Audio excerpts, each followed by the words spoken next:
राज्यामध्ये मलिदा खायला 3 जण एकत्र आहेत आणि कोकणात 3 जण वेगळे वेगळे जातात. तुम्ही येण्यात करता आम्हाला. तुम्हाला असं वाटतं की आम्हाला काही कळतच नाही की तुम्ही सरकारच्या खुर्चीत तिकडे एकटे तुम्ही 3 जण बसता, तिथे एकत्र बसता तुम्ही, आणि इथे मात्र तुम्ही हे नाटक दाखवता लोकांना की नाही तुम्ही वेगवेगळे लढणारे आहात. मला कल्पना आहे बावनकुळे आले होते वाटतं इकडे. हा, आता बावनकुळेंचा प्रॉब्लेम असा आहे की ते बिचारे माफीचे साक्षीदार झालेले आहेत. कारण देवेंद्रजींनी जो जो मुख्यमंत्री पदाचा दावेदार होता त्या प्रत्येकाचा इस्तू इजवलेला आहे. इस्तू इजवणे काय असते ते डिक्शनरीत काढून बघा, आमच्या मराठवाड्यातला शब्द आहे. पंकजा मुंडे असतील, विनोद तावडे असतील, सुधीर मुनगंटीवार असतील, चंद्रकांत पाटील असतील, ह्याच्यातला एक पण जण देवेंद्रजींच्या तावडीतनं सुटला नाही. मुरलीधर मोहल्ला मध्ये मध्ये स्वप्न पडत होती, त्याचं काय करायचं ते पण देवेंद्रजींनी ठरवून घेतलं.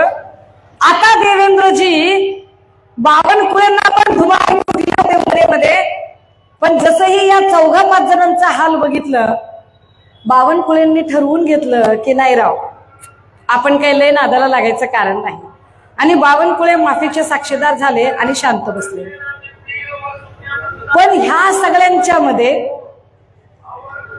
ज्या बावनकुळेंना आम्हाला असं वाटतं की जाऊ दे यार, रूपसीचा माणूस आहे, कुठं त्रास द्यायचा, जाऊ दे मरू दे काय, पण बावनकुळेंना रोज नवं नवं काहीतरी सुचत राहतं.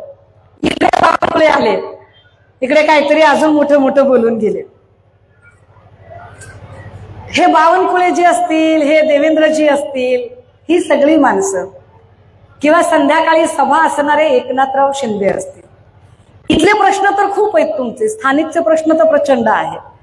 मला येताना इतकी सुंदर नदी दिसली, किती नयनरम्य नदी आहे, म्हणजे असं मध्ये एंट्री करतानाच किती फ्रेश वाटते, भारी वाटते एकदम. खरं तर या नदीचा घाट अजून सुशोभित केला तर या नदीवर कितीतरी छान पर्यटकही येतील आणि या नदीला अजून छोटे छोटे जे काही बचत गटाचे स्टॉल असतील, काही खाऊ गल्ल्या असतील, काही छोट्या स्टेशनरीज असतील, अशाही छोट्या उद्योगधंद्यांना, छोट्या उद्योजकांना चालना मिळू शकेल. पण ते काही होत नाही.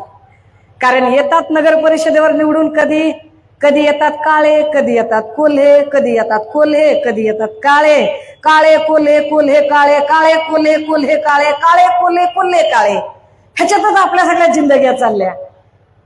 हे काळे कोल्हे मध्ये काय गोर असं काही घडतच नाही. अडचण तिथे आहे आपली की याच्यात खांदेपालट झाला पाहिजे. आता हा खांदेपालट होत असताना मला याची कल्पना आहे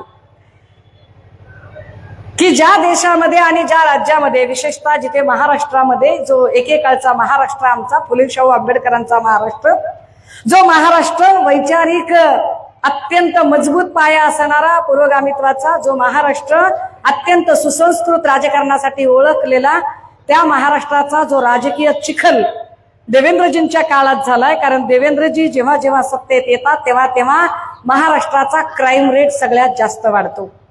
देवेंद्रजी जेव्हा जेव्हा गृह खातं सांभाळतात तेव्हा सगळ्यात जास्त गुन्हेगारी त्यांच्या काळात वाढते.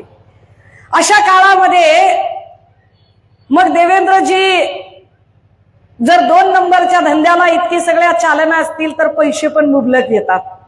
आणि एवढे मुबलक पैसे आले तर मताला 20,000, मताला 22,000 देणं सोपं आहे त्यांच्यासाठी. मताला कुणी 22,000, 25,000 रुपये आज रात्रीत देणार असेल तर बरं का, आमच्याकडे तर काही नाहीत पैसे, क्लिअर कट. उगाच कोपराला गुळ लावणारी माणसं पण आम्ही नाही, स्पष्टपणे सांगितलं पाहिजे. पण मी जी भाषणं ऐकली शिंदे गटाची किंवा भाजपाची, त्या सगळ्यांच्या भाषणांमध्ये जे सतत आहे की पैसे, काय पैसे लागतात ते बघा, काळजी करू नका, काय पैसे लागतात ते बघा, घाबरू नका. इकडे बावनकुळे सांगतात, मी बसलोले रे, निवडणूक आयोगाला मी सांगेन, टेन्शन घ्यायचं नाही, कितीला लागतंय ते मांडव टाक, हे टाक, ते टाक, पडदा कितीचा आहे, अच्छा 50 रुपयाचा पडदा लाव, हिशोबाचं काय मी बघून घेतो, मी सांगतो निवडणूक आयोगाला. जणू निवडणूक आयोग बावनकुळेच्या घरी घरघरीच म्हणून बसलेला आहे. ते आपण सांगतो ना एखाद्याला, 2 कप चाय ला रे, कटिंग चायला, त्या स्टाईल मध्ये सांगतात बावनकुळे.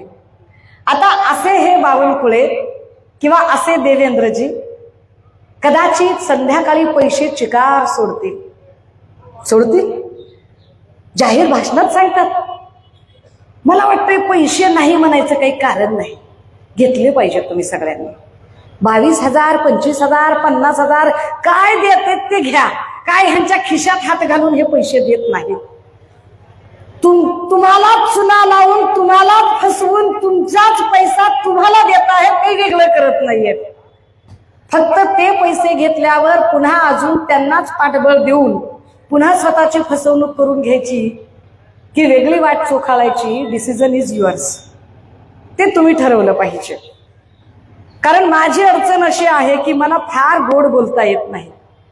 जे निवडणुकीत फार गोड वगैरे बोलतात आणि म्हणून आम्ही असं ठरवलेलं आहे, तर हे काय आपल्याला जमत नाही. मी माझ्या काही मतांवर ठाम असते आणि मी माझ्या मतांवर ठाम राहत भूमिका मांडते. मी भूमिका मांडताना माझी भूमिका ही सर्वंकष लोकांसाठीची भूमिका आहे. ती भूमिका अशी आहे दादा हो, की जर तुम्हाला असं वाटतंय की खरंच कोपरगावमध्ये बदल झाला पाहिजे, तर कोपरगावमध्ये वर्षानुवर्ष जे काळे कोल्हे हे जे काही जे चालू आहे हे पहिल्यांदा सत्र थांबलं पाहिजे आणि काही नवा बदल करण्यासाठी आपल्याला गोरे नाही तर नाही किमान मोरे तरी निवडून आणावे लागतील. आणि मोरेंच्यासाठी मी इथं आलेली आहे. सगळी चोरे पळवून लावायची असतील तर मोरेंचं येणं गरजेचं आहे, हे लक्षात ठेवा पहिल्यांदा. आता तुम्ही म्हणाल हे चोरवीर कसं काय म्हणायलाय तुम्ही? असंच नाही म्हणलं तुम्हाला. मी सारखं सांगते की मी मुलापेक्षा काहीच बोलत नाही. मी पुन्हा सांगते, मला माहित आहे की संध्याकाळच्या सभेमध्ये जेव्हा पत्रकार तिथे पोचतील तेव्हा काही पत्रकारांनी, म्हणजे ज्यांच्या पाठीला कणा आहे अशा पत्रकारांनी ठामपणे काही प्रश्न विचारले पाहिजे. तुम्ही का निवडून द्यायचंय आणि तुम्हाला का बदल करायचा आहे त्याची काही कारणं सांगितली पाहिजे. मी जे बावनकुळे सांगतायत की मी कोपरगावच्या लोकांना, जो स्लम एरिया आहे त्या स्लम एरियातल्या 1000-2000 लोकांचे ज्यांच्या पक्क्या घरांची आश्वासनं आहेत आणि ज्यांना त्यांच्या जागेच्या ज्या पट्ट्या आहेत त्या त्यांच्या नावावर करून दिल्या जातील, त्यांना आम्ही हे सांगितलं पाहिजे की नगराध्यक्ष ज्याचा निवडून येईल त्याच्यातलं कुणी ते करू शकतो. ते तुम्ही कराल असं काय लई मोठी गोष्ट नाही.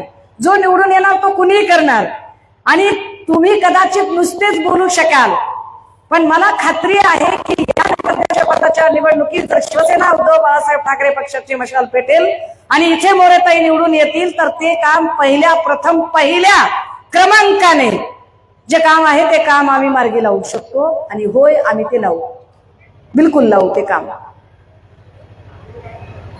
पण नुसतं स्लम एरियाचं काम मार्गी लावण्यासाठी म्हणून ही सभा गरजेची आहे का? म्हणून फक्त मोरेताईंना निवडून द्यायचं आहे का?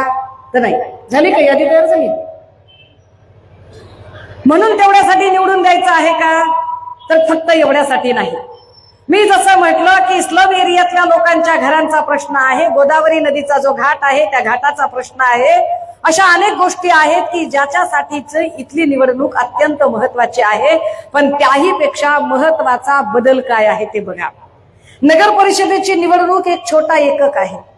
या छोट्या एककातून मोठा एकक निवडला जातो. म्हणजे आधी नगरसेविकेचा प्रभाग, मग त्याच्यानंतर जो निवडला जाईल ते पंचायत समिती, मग जिल्हा परिषद आणि मग विधानसभेचा एकक येतो. तुम्हाला जर असं वाटतंय की नाही विधानसभेत सुद्धा बदल होणं गरजेचं आहे, तो 2024ला बिलकुल 1,01% तो बदलच होणार होता. पण चोरी करून, मतांची चोरी करून सत्तेत बसलेलं सरकार, ज्यांना आम्ही ते निवडून आलेत असं मानतच नाही, यांचा विजयच मुळात चोरलेला विजय आहे. पण तरी सुद्धा अशा मिजाजखोरांना जर धडा शिकवायचा असेल तर या प्रभागातून किंवा या प्रभागांच्या ज्या निवडणुका आहेत त्या नगर परिषदांच्या निवडणुकातून काही महत्वाचे संदेश जाणं गरजेचं आहे. ते का? जर हे राज्य सगळ्या ड्रग्जखोरांच्या विळख्यातनं सोडवायचं असेल तर हे गरजेचं आहे.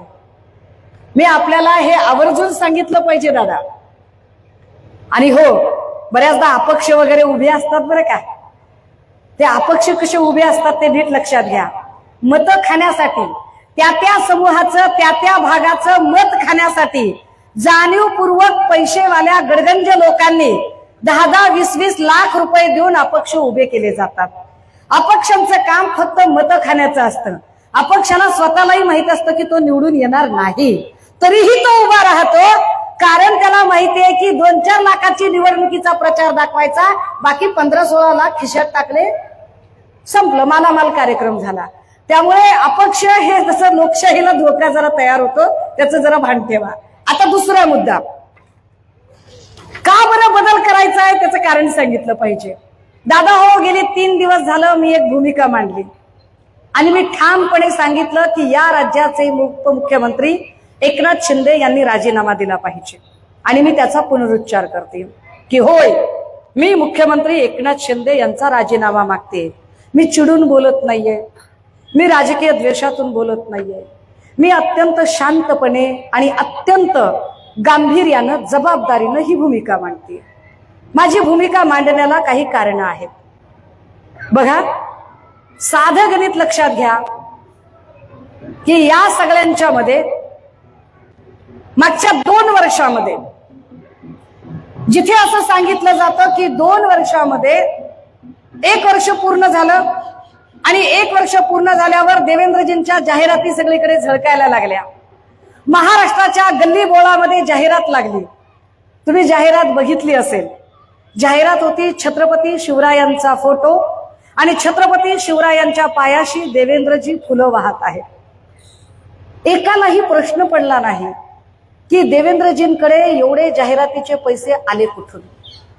संबंध राज्यभरामध्ये ही जाहिरात चालली. या जाहिरातीचा पैसा, याचा खर्च कुणी केला, या खर्चाचा हिशोब कधीही कुणीही विचारला नाही. कारण टॉप टू बॉटम सरकारमधल्या सगळ्या यंत्रणा सध्या भाजपच्या घशात आहेत. का बदल करायचा आहे त्याची कारणं सांगते. करायचा का नाही करायचा तुम्ही ठरवा. कारण हा सगळा बदल तुमच्या आणि तुमच्या लेकरांच्या भल्यासाठी आहे. तो करायचा का नाही तो तुम्ही ठरवा. सांगणं माझं काम आहे. जे जे आपण असे ठावे ते ते इतरांना सांगावे, शहाणे करून सोडावे सकळ जन. माझं काम आहे सांगायचं, मी सांगते. छत्रपती शिवरायांच्या पायाशी फुलं वाहण्याची जाहिरात करणारे देवेंद्रजी खरंच यांना छत्रपती शिवरायांचा मान सन्मान आहे का? तर शिवरायांच्या बद्दल, शिवरायांचा अपमान करणाऱ्या कित्येक घटना आतापर्यंत भाजपच्या लोकांकडून घडल्या, ज्याच्यावर कुणीही चकार शब्द बोलला नाही. प्रशांत कोरटकर सारखा माणूस छत्रपती शिवरायांचा सातत्याने अवमान करत होता, ज्यावरती एकही शब्द बोललं गेलं नाही. दुसरी गोष्ट की का बदल करण्याची गरज आहे. माया हो, तुम्ही विचार करा. तुम्ही आणि मी शाळेत शिकत असताना मला तर आठवतं की माझी शाळा 5-6 किलोमीटर लांब होती. मला शाळेतला एक मोठा मेन रोड ओलांडून यावं लागायचं. आमची आजी सांगायची गल्लीतल्या पोरांना, स्कूल बस नव्हती, आम्हाला कुणी सोडायला येत नव्हतं शाळेमध्ये. आजी सांगायची, अय पोर हो, शाळा सुटल्यावर माझ्या लेकीला पण येताना घेऊन या. पोरं विश्वासाने घरी घेऊन यायचे. आता परिस्थिती राहिली ती, आता शाळेची स्कूल बस किंवा रिक्षा येईपर्यंत आपण लेकराचं बोट धरून थांबतो. लेकरू शाळेत गेल्यानंतर, शाळेतून लेकरू घरी यायच्या आधी, त्याची रिक्षा किंवा बस यायच्या आधी आपण त्या घराबाहेर येऊन थांबतो. का ती परिस्थिती झाली? कारण सध्या 3 वर्षाचं बाळही सुरक्षित नाही, 70 वर्षाची म्हातारीही सुरक्षित नाही. का होती अशी परिस्थिती? देवेंद्रजी स्वतः स्वच्छ प्रशासनाचे ढोल वाजवतात, फार लाडकी बहीण करतात, पण लाडक्या बहिणींच्या, लेकी बाळींच्या सुरक्षेवर चकार शब्द काढत नाही.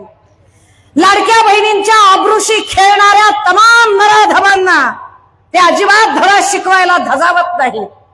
मग ती घटना मालेगावची असो किंवा ती घटना सातारा सासपडेची असो किंवा ती घटना बदलापूरची असो, या राज्यातलं गृह मंत्रालय नेमकं करतं काय? कालची गोष्ट सांगते. गृहमंत्री काय गृहमंत्री क्रियातत्पर आहेत.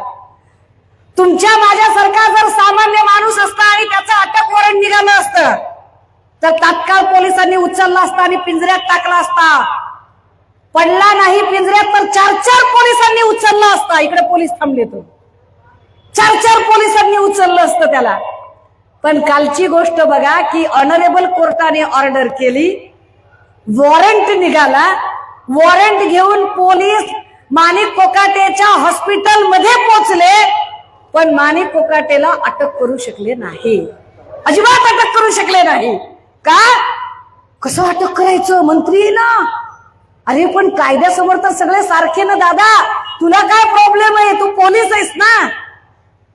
काय पोलिसांची अवस्था केली देवेंद्रजींनी? दात नसलेल्या वाघासारखे पोलीस झाले इथले, की वाघ आहेत ते पण त्यांच्या तोंडात दात नाहीये.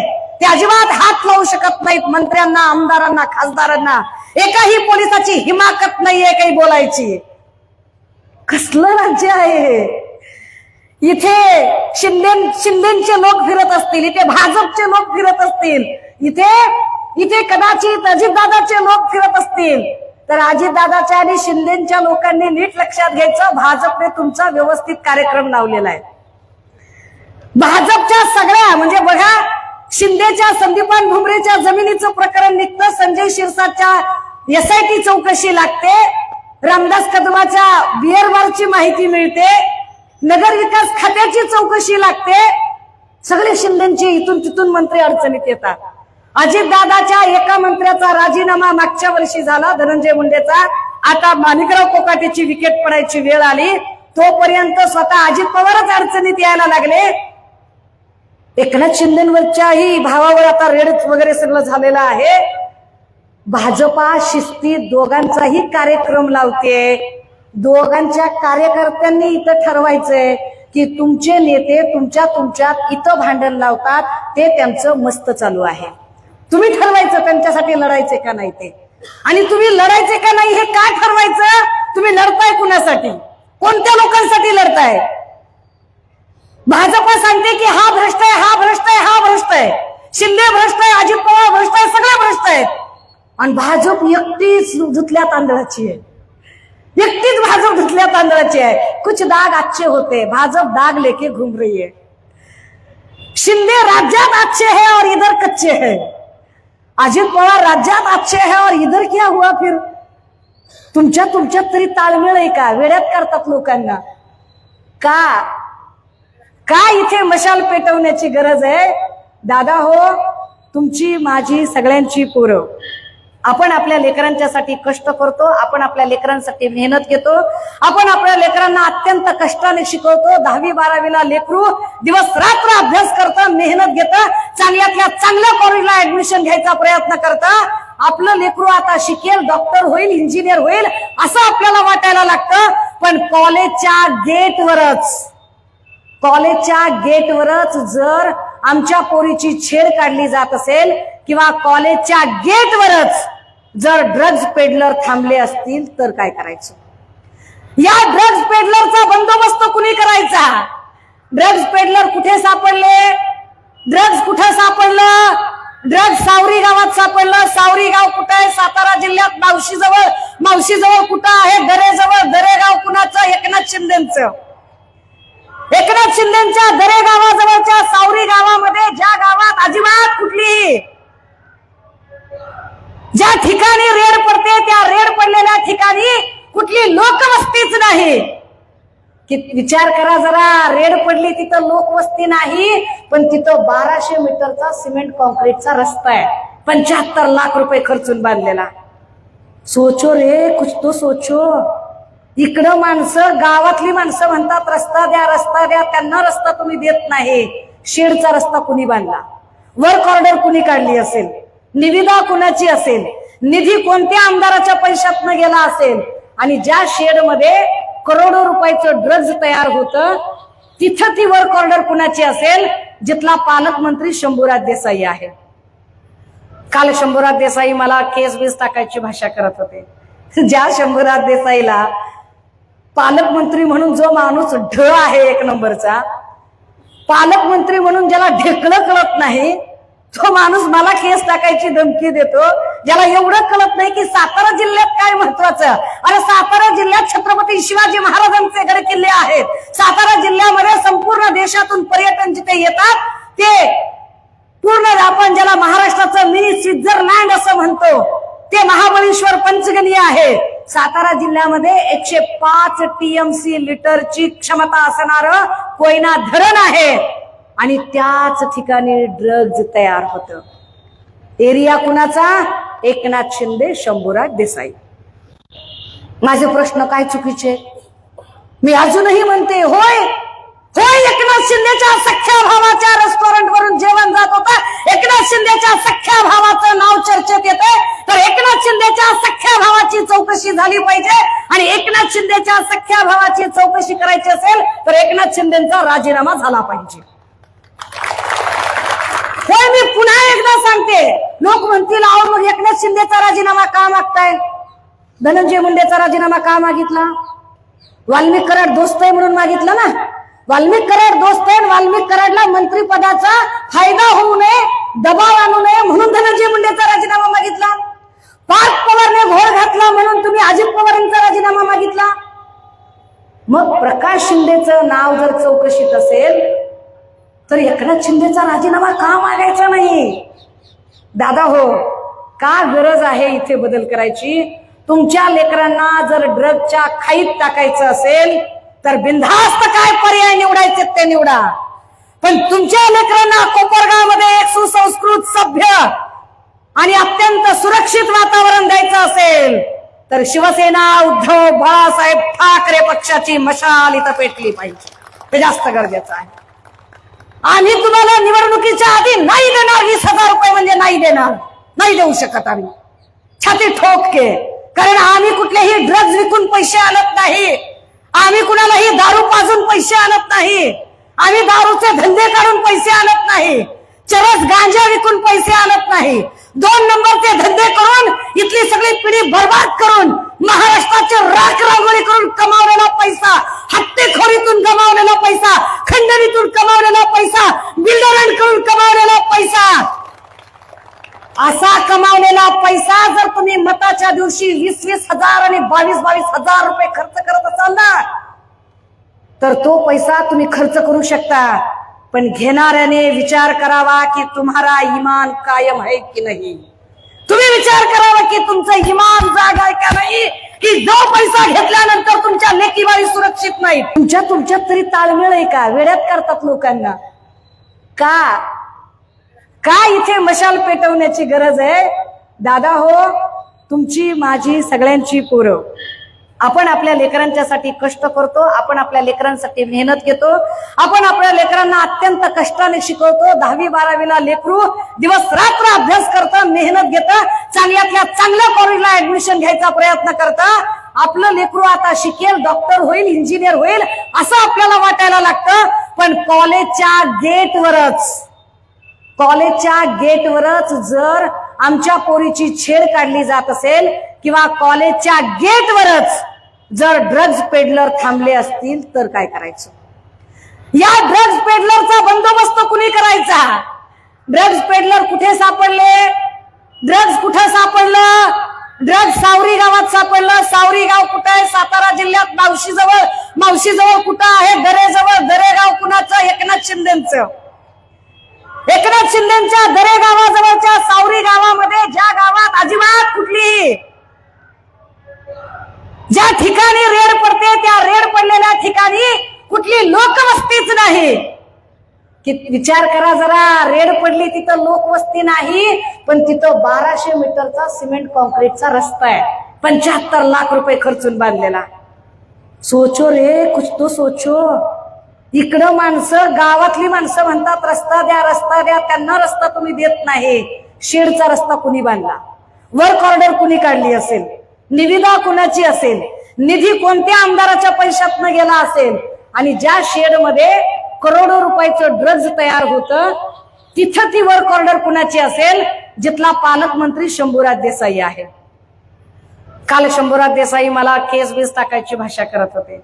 ज्या शंभूराज देसाईला पालकमंत्री म्हणून जो माणूस ढ आहे, 1 नंबरचा पालकमंत्री म्हणून ज्याला ढेकळं कळत नाही, तो माणूस मला केस टाकायची धमकी देतो. ज्याला एवढं कळत नाही की सातारा जिल्ह्यात काय महत्वाचं. अरे सातारा जिल्ह्यात छत्रपती शिवाजी महाराजांचे गड किल्ले आहेत. सातारा जिल्ह्यामध्ये संपूर्ण देशातून पर्यटन जिथे येतात ते पूर्ण, आपण ज्याला महाराष्ट्राचं मिनी स्वित्झर्लंड असं म्हणतो, ते महाबळेश्वर पंचगणी आहे. सातारा जिल्ह्यामध्ये 105 TMC लिटरची क्षमता असणारं कोयना धरण आहे आणि त्याच ठिकाणी ड्रग्ज तयार होतं. एरिया कुणाचा? एकनाथ शिंदे, शंभूराज देसाई. माझे प्रश्न काय चुकीचे? मी अजूनही म्हणते, होय होय, एकनाथ शिंदेच्या सख्या भावाच्या रेस्टॉरंट वरून जेवण जात होतं, एकनाथ शिंदेच्या सख्या भावाचं नाव चर्चेत येते, तर एकनाथ शिंदेच्या सख्या भावाची चौकशी झाली पाहिजे. आणि एकनाथ शिंदेच्या सख्या भावाची चौकशी करायची असेल तर एकनाथ शिंदेचा राजीनामा झाला पाहिजे. होय, मी पुन्हा एकदा सांगते, लोक म्हणतील अहो मग एकनाथ शिंदेचा राजीनामा का मागताय? धनंजय मुंडेचा राजीनामा का मागितला? वाल्मिक कराड दोस्त आहे म्हणून मागितला ना. वाल्मिक कराड दोस्त आहे, वाल्मिक कराडला मंत्रिपदाचा फायदा होऊ नये, दबाव आणू नये म्हणून धनंजय मुंडेचा राजीनामा मागितला. पार्थ पवारने घोळ घातला म्हणून तुम्ही अजित पवारांचा राजीनामा मागितला. मग प्रकाश शिंदेचं नाव जर चौकशीत असेल तर एकनाथ शिंदेचा राजीनामा का मागायचा नाही? दादा हो, का गरज आहे इथे बदल करायची? तुमच्या लेकरांना जर ड्रगच्या खाईत टाकायचं असेल तर बिनधास्त काय पर्याय निवडायचे ते निवडा.